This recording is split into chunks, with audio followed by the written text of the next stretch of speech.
Ian Boyne, a seasoned Jamaican journalist with nearly 3 decades of experience, played pivotal roles as the Deputy Chief Executive Officer of the Jamaica Information Service and a columnist for The Gleaner. His notable presence extended to Television Jamaica, where he hosted the acclaimed show Profile and delved into thought-provoking discussions on religious matters through Religious Hard Talk. In one particularly memorable episode, Ian Boyne engaged in a candid dialogue with Pastor Gino Jennings. The conversation explored the intersection of secular music within the church, the wearing of jewelry, and the intricate topic of divorce and remarriage. In a surprising revelation, Ian shared that he had remarried since their last encounter, leading to a poignant question about potential implications. With a genuine curiosity, Ian posed the question to Gino Jennings, asking if his remarriage could be considered living in adultery. The response from Gino Jennings was both striking and impactful, as he affirmed Ian's situation, emphasizing that such a path could jeopardize salvation.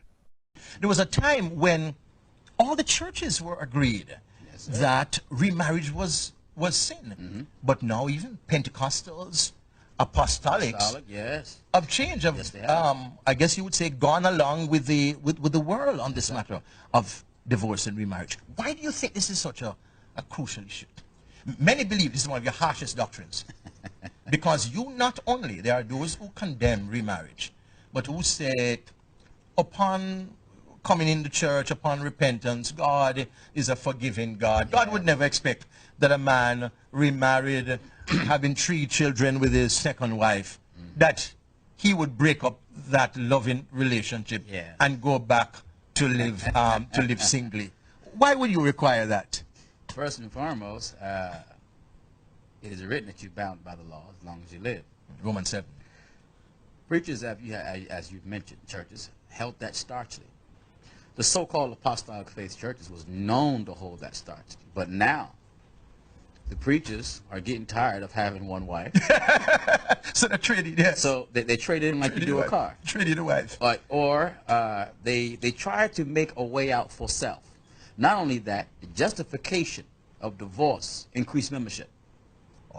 The justification of divorce increases membership. Yes. Because most people in churches have their second or third wife. From the pulpit down.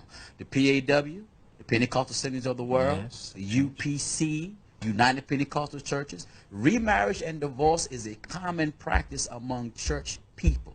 Now, it is mighty ignorant for a couple to stand in front of a preacher, and then the preacher going to say, "To death do you part."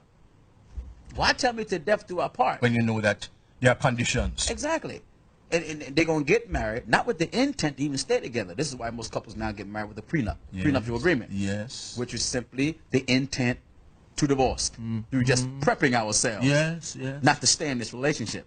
So, and because having the one wife teaching and the one husband teaching is not hardly being taught now, most churches that condone it, the membership increase. True. You know, I mean, in America. Because a lot of people in America, in the West, are divorced. Oh, yes. So they clearly would want to come and listen to a preacher like you who condemn them regularly. Yeah. They want to go to churches where they feel comfortable. Exactly. They can be in their 4th marriage or 2nd marriage and feel comfortable. And what you said is very correct. They are comfortable. They are very comfortable with their 2nd, 3rd, and 4th, and 5th wife and husband. What about those children in the 2nd marriage, Pastor? That man is obligated to take care of those children. Apart from taking care, the children need not just the financial help, but the man in the home to look after them, to be the emotional support. By your teaching, you would deprive families. No, I would encourage the man. Be there to give the children the moral and emotional support. The children are innocent victims. But don't stay in the house. Don't stay in the house. Don't stay in the house. Oh, no. That's a home. That's a house of adultery. Yes, it is. And you would say preachers the children the children I've remarried since we last met. You remarried? Oh yes, I have my ring. I'm a preacher. What number wife is this? Second. The second one.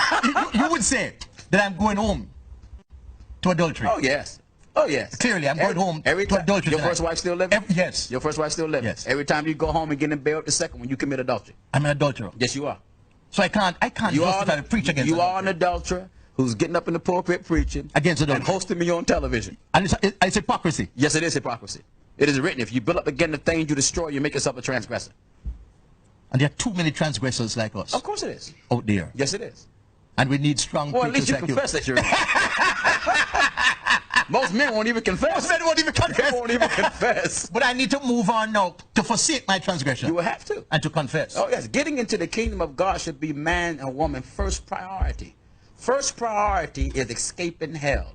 Do you hear hell preached in churches anymore? So no. I would not be saved unless I leave this illegitimate second wife. You will not be saved as long as you stay in your adulterous relationship. And your wish for me is that the next time we meet, I will be living a godly life. My wishful means is that when you go home and you pack up today and leave and get out from that adulterous relationship. Great to be with you, Pastor Gino Jennings. A few years after this interview was aired, Ian Boyne passed away due to some serious health problems. When the news broke, many people on social media were really surprised and sad, especially his work friends. People online shared their shock and sadness, showing how much Ian meant to them. It was a tough moment for everyone as they remembered the impact he had on their lives. Gino Jennings fearlessly spoke the truth, not holding anything back from telling Ian Boyne the truth. He himself openly admitted to being involved in an adulterous relationship. The honesty and directness in Gino Jennings' words created a powerful moment, as Ian acknowledged his own wrongdoing. However, when he passed away, he was still married to his second wife. Gino Jennings strongly preached against divorce and remarriage, emphasizing that it goes against biblical principles. According to scriptures, marrying someone else while one's first spouse is still alive is considered adultery in the eyes of God. This message aligns with a traditional interpretation of marital vows and commitment. Jennings emphasizes the negative impact of divorce and remarriage, highlighting the biblical consequences of such actions.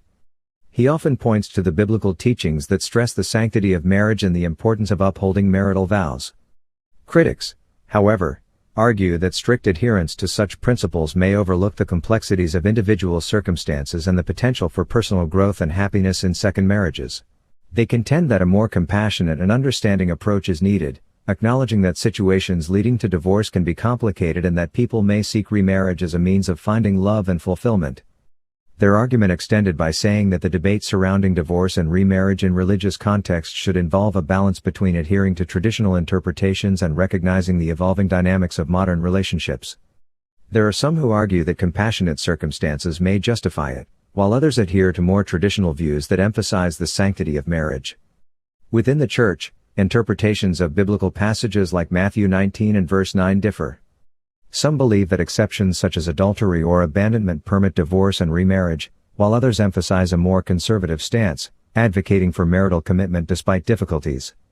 Theological diversity within some churches further contributes to a range of beliefs on this matter. There are some who argue that we should recognize that discussions about divorce and remarriage often involve deep consideration of religious teachings and personal convictions. Those who believe in divorce and remarriage contend that individuals possess the right to seek personal growth and happiness. They argue that divorce provides a chance for a fresh start, enabling people to explore new possibilities and find a partner with whom they are more compatible. This perspective, they claim, emphasizes the importance of individual well-being and the pursuit of fulfilling relationships. They added that escaping toxic or abusive relationships is crucial for mental and emotional well-being. Arguing that divorce, though a difficult choice, can be a necessary option to ensure one's safety and reclaim a healthier life, and that prioritizing one's mental health is paramount in navigating such challenging situations. Some argue that societal attitudes towards divorce have evolved, and it is now more acceptable to end a marriage if it is no longer fulfilling. They also believe that staying in a dysfunctional marriage may negatively impact children, and divorce can sometimes create a healthier environment for all involved. Many disagree with this though, emphasizing the importance of honoring marriage vows and the commitment made, advocating for working through challenges rather than seeking divorce. Divorce can have lasting negative effects on children, leading to emotional and psychological challenges. Efforts should be made to maintain stable family structures. God discouraged divorce, because marriage is a sacred union that should not be dissolved. Frequent divorces contribute to social instability, affecting communities and the overall fabric of society. Divorce can also have significant financial repercussions, both for individuals and society, and efforts should be made to preserve economic stability within families. The discussion prompted by Ian Boyne's candid dialogue with Pastor Gino Jennings reflects the tension between what the Bible teaches and the evolving dynamics of modern relationships. While some advocate for a compassionate and understanding approach, acknowledging individual circumstances, others emphasize the sanctity of marriage vows and the potential negative consequences of divorce on individuals, families, and society. The theological diversity within churches, especially in interpreting certain scriptures, adds further complexity to the discourse. Some argue for exceptions such as adultery or abandonment, permitting divorce and remarriage, while others uphold a more conservative stance, advocating for unwavering marital commitment despite difficulties. Some argue that one should recognize that discussions on this matter involve deep consideration of religious teachings and personal convictions, which underscores the need for respectful dialogue and understanding within diverse belief systems. The balance between upholding traditional values and recognizing the evolving nature of relationships remains a challenge. The perspective that prioritizes individual well-being, emphasizing personal growth and happiness, contends that divorce can be a necessary option in certain circumstances. Conversely, those who emphasize the sanctity of marriage stress the importance of working through challenges rather than seeking divorce, pointing to potential negative effects on children, societal stability, and economic well-being. As society grapples with these complexities, it becomes crucial to foster open conversations that acknowledge the diversity of beliefs and experiences surrounding divorce and remarriage. Striking a balance between compassion for individual circumstances and upholding the values of commitment and stability will likely continue to be a delicate conversation for many. Anyways, I hope you enjoyed watching this video, and I do pray that we all continue in striving to please God. Please remember to like, subscribe, and hit the notification bell so you can be notified when new videos are uploaded. Thanks for watching.